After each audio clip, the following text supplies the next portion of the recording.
kababayan, ang Pangulo ng Republika ng Pilipinas, His Excellency Ferdinand R. Marcos Jr.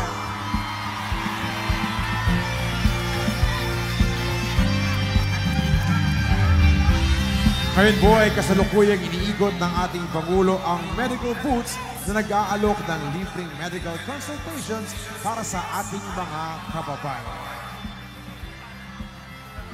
Maaari mag-avail dito ng mga diagnostics at laboratory services tulad ng ECG at X-ray. Namamahagi din ng DOH ng gabay sa pagrehistro ng PhilHealth ID, pamimigay ng bakuna kontra pneumonia, anti-dengue kits at iba't ibang medisina.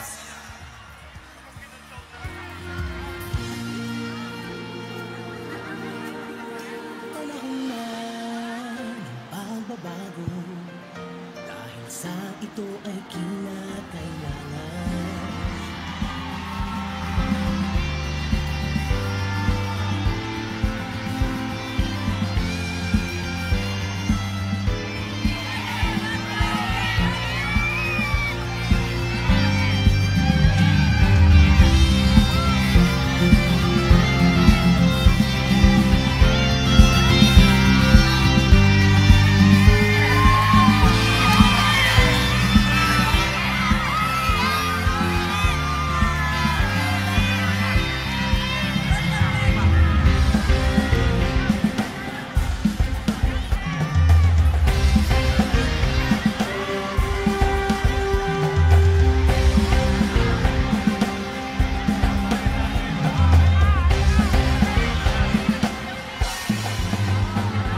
Sa puntong ito, ang ating mahal na Pangulo ay kasalukuyang umiikot sa mga employers' booths upang kamustahin ang ating mga job seekers. Ang DOLE Job Fair ay mayroong 25 participating employers na nag-aalok ng 2,700 job vacancies na handang tumanggap ng aplikasyon mula sa 3,000 job seekers.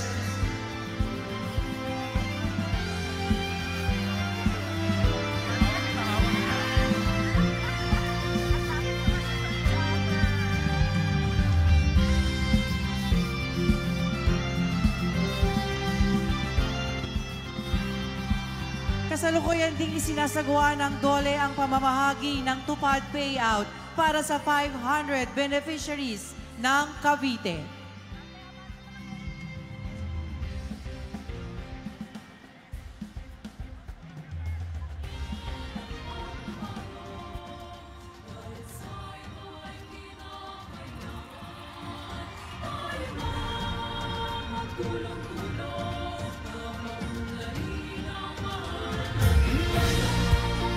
Gayon din ang DSWD ay isinasagawa ang payout ng 3,000 pesos each sa ating 3,000 4-piece beneficiaries bilang bahagi ng AIX assistance. Sa ito ay kinakailangan, tayo na magtulong-tulong. Maraming salamat po, mahal na Pangulo. Mga binibini at ginoo, ang Pangulo ng Republika ng Pilipinas, ang kagalang-galang Ferdinand R. Marcos Jr. Pagbabago at ayos ang mga dapat ayusin. Dapat lang maging tungkulin ng bawat mamamayan dito sa atin. May pagbabago patungo sa pag-asenso, magsikap ng mabuti at ng guminhawa tayo. Magandang hapon po sa inyong lahat. Nakakatuwa naman po na makita ko kayong lahat. At kayo ay nakadalo. Aba.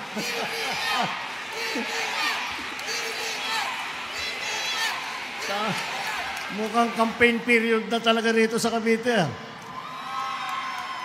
Maraming salamat. Maraming salamat. Maraming salamat sa... Ohoy! Maraming salamat. Napakainit naman ng salubong na natanggap ko. Maraming salamat. Lagi naman. Lagi naman. At maraming salamat po muli. Alam niyo po, ang sadya po namin dito, kaya kung makita po ninyo, kasama po natin ang mga iba't ibang cabinet secretary. Sila yung mga kalihim ng mga iba't ibang departamento. Secretary Kiko Laurel ng Department of Agriculture. Andyan po si Secretary Benny Laguesma ng DOLE. Si Secretary Ted Herbosa naman ng Department of Health. Andyan po si Secretary Rex Gatchalian ng DSWD. Kaya po kami nandito upang ibuo itong aming mga ginagawa na isang pagsasama-sama ng mga iba't ibang departamento upang makapagbigay ng tulong sa inyo, upang makapagbigay ng kung ano man ang mga pangangailangan ng ating mga kababayan. Alam niyo po, ang nangyari po sa ating pamahalaan ngayon, ang aming ginagawa ay kinilala kagad namin na hindi siguro kaya ng isang departamento lamang ang problema na hinaharap ng taong bayan.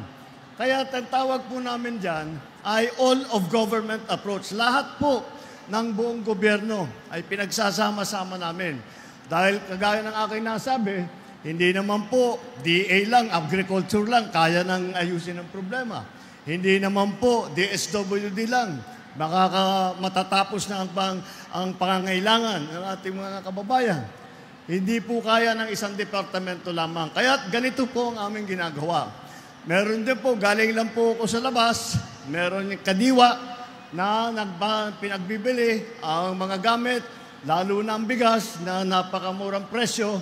At nag-usap po kami ng Department of Agriculture na dagdagan dahil napakabilis maubos ang stock namin. Kaya sabi ko, marami pang gustong bumili, dagdagan natin para naman hindi natin masilbihan ng ating mga mura na kagamitan, mura na pagkain. Tapos kasama din po dyan, nakita naman po ninyo dyan sa likod, meron tayo hanggang sa labas, meron tayo pong mga bus na laboratory, pang x-ray. Andito po ang ating mga doktor, ang ating mga nurse, ang ating mga medtech upang tignan kung ano po ang may tutulong nila, kung sino man ang may karamdaman. Ay nandito po, hindi lamang po ang pagpagamot, pati na ang pagbigay ng mga dokumento, kagaya ng mga ID ng PhilHealth, upang hindi na po kayo mahirapan na hahanap-hanapin pa ang inyong mga pangalan, maipakita nyo kaagad yung inyong hawak na ID card, maayos na kaagad. Bukod pa ron, ang 4-piece naman, ang report sa akin ni Secretary Rex Gatchalian ay mag-graduate na ang karamihan ng 4-piece. Ibig sabihin, gumanda na po ang kalagayan ng kanilang buhay at hindi na po sila nangangailangan ng ganong klaseng tulong. Ngunit patuloy pa rin. Kahit na nag-graduate na sa 4-piece, meron naman tayo ang proyekto ng DOLE. Andito po ang parang job fair. Ang job fair ay doon naman sa labas, meron tayong mga livelihood project na nanggaling sa TUPAD. At ito po ay upang tumulong sa mga nawalan ng trabaho o gustong magsimula ng kahit na kung ano-anong negosyo ay tinutulungan natin. Doon sa labas, puro sewing machine ang nakita natin. Tapos yung pang mga iba't ibang kooperatiba na gumagawa ng iba't ibang produkto ay binibigyan din ng tulong ng DOLE. At yan po ay pinagsama-sama na namin. Ito po para naman ay hindi na po kayo kailangan aabangan ninyo yung medical mission. Tapos uuwi. Tapos sa next week, babalik na naman kayo para sa job fair. Tapos the next week, babalik na naman kayo para sa TUPAD. Pinagsama-sama na po namin at mabuti naman po at kayo'y nandito. Kaya po ako'y nadaan upang tignan at tiyakin na maganda ang takbo at at asahan ninyo, hindi po kami aalis hanggat kayo ay nangangailangan ng tulong galing sa pamahalaan. Nandito po kami lagi. Maraming salamat po. Magandang hapon po, mga Pilabas-Balinas, tiga Cavite. Maraming salamat po. Maraming salamat po, mahal na Pangulo. Inihiling po natin sa ating mahal na Pangulo ang isang group photo kasama ang ating program beneficiaries at mga bisita. Atin din pong inaanayahan ang ating program beneficiaries na tumayo at samahan ang ating Pangulo sa isang group photo.